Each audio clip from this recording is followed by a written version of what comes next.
Sorry, over. why did you choose the name Water and Light? Oh, I love that question. I know. I love that question because I love titles. I have lots of fun with them. So, like titling poems and titling books. So initially the book was called Water, just water, no light.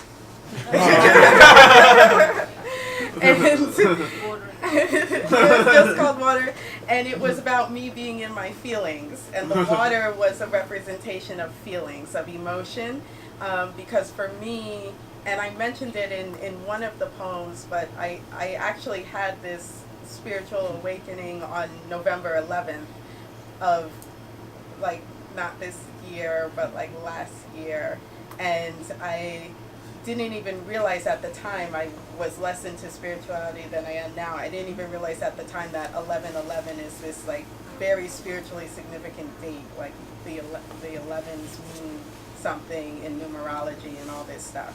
And then I did my numerology and I actually am an 11, but that, without going into that, the point is I came out of it with this crux of like, my feelings are important. My feelings matter. My gut and intuition is important, and it matters. And that's where water came from, and where a lot of the emotion, it was just going to be about feeling, came from. But here's the thing: is that once you dive into your feelings and you sit with them, you get to a place of light. It just kind of happens, because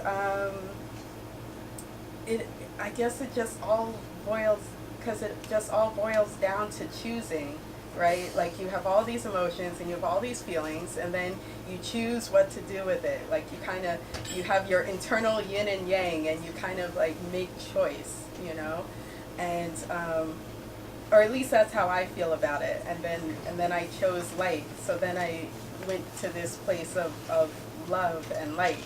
And then the poems started going to this place of love and light. And that's the direction I want the whole world to move in. So that's where I'm going to put my focus energy. So that's how water, didn't want to lose the water. The feelings are important. Oh, okay. But that's how water became water and light. And that was the title. And then choosing love, because like I said, that sort of choice, that yin and yang internally in all of us, and then externally with all of our interactions with other people, that choice to choose love or choose not to.